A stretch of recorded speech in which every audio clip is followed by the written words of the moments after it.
નમસ્કાર મિત્રો, દેશ અને દુનિયાના સુપરફાસ્ટ સમાચારમાં તમારું સ્વાગત છે। ચોમાસાની વાત કરીશું। સૌપ્રથમ આ સમાચારમાં રાજ્યમાં ચોમાસાની વિદાય નજીક આવી રહી છે।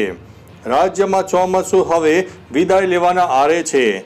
હવામાન વિભાગે 19 સપ્ટેમ્બર સુધીમાં ગાજવીજ સાથે વરસાદની આગાહી વ્યક્ત કરી છે। દક્ષિણ ગુજરાતના સુરત, વલસાડ, નવસારી, તાપી, ડાંગ, દમણ અને દાદરાનગર હવેલીમાં ભારે વરસાદ પડવાની સંભાવના છે। પવનની ગતિ 30 થી 40 કિલોમીટર પ્રતિ કલાકની રહી શકે છે।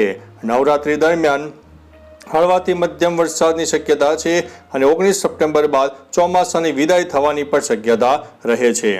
મિત્રો, અન્ય મહત્વના સમાચારની વાત કરીએ તો દેવાયત ખવડ રાજકારણમાં આવી શકે। ગુજરાતી કલાકાર દેવાયત ખવડ રાજકારણમાં પ્રવેશવાની તૈયારી કરી રહ્યા છે અને વિધાનસભાની ચૂંટણી લડવાનું તેમનું સપનું છે। છેલ્લા 2 વર્ષથી તેઓ આ માટે પ્રયત્ન પણ કરી રહ્યા છે। સૂત્રોના જણાવ્યા મુજબ તેમને ભાજપ તરફથી ઓફર મળી શકે છે। દેવાયતની લોકોમાં રહેલી લોકપ્રિયતાને કારણે તેઓ રાજકારણમાં સફળતા મેળવી શકે છે। જો કે હાલની ઘટનાઓ બાદ લોકપ્રિયતામાં ઘટાડો પણ થયો છે। મિત્રો, અન્ય મહત્વના સમાચારની વાત કરીએ તો મોરબી અને રાજકોટમાં આઈટી વિભાગના દરોડા।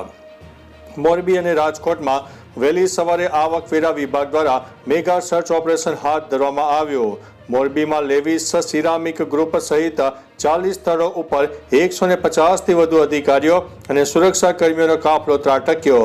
આ દરોડાથી સમગ્ર સિરામિક ઉદ્યોગ અને અન્ય ઔદ્યોગિક એકમોમાં ભારે ફફડાટ ફેલાયો છે। લાંબા સમય બાદ આવકવેરા વિભાગની આ કાર્યવાહીથી વેપારીઓમાં ખળભળાટ મચી ગયો છે। મિત્રો, અન્ય મહત્વના સમાચારની વાત કરીએ તો દેહરાદૂનમાં વાદળ ફાટ્યો, ભારે તબાહીના દ્રશ્યો સામે આવ્યા। ઉત્તરાખંડના દેહરાદૂનમાં સોમવારે મોડી રાત્રે વાદળ ફાટવાની ઘટના બની, જેના કારણે સહસ્ત્રધારા કાલીગાળ વિસ્તારમાં ભારે તારાજી સર્જાઈ છે। આ ઘટનામાં કોઈ જાનહાનિના અહેવાલ નથી, પરંતુ 2 લોકો ગુમ થયા છે। ભારે વરસાદને કારણે અનેક દુકાનો અને હોટલોને નુકસાન થયું છે અને રસ્તાઓ બંધ થઈ ગયા છે। તંત્ર દ્વારા રાતથી જ રાહત અને બચાવ કાર્ય ચાલી રહ્યું છે, જેમાં એસડીઆરએફ અને એનડીઆરએફની ટીમ પણ સામેલ છે। તો ચાલો મિત્રો, ફરીથી દેશ અને દુનિયાના સુપરફાસ્ટ સમાચાર લઈને મળતા રહીશો। ત્યાં સુધી અમને રજા આપશો। નમસ્તે।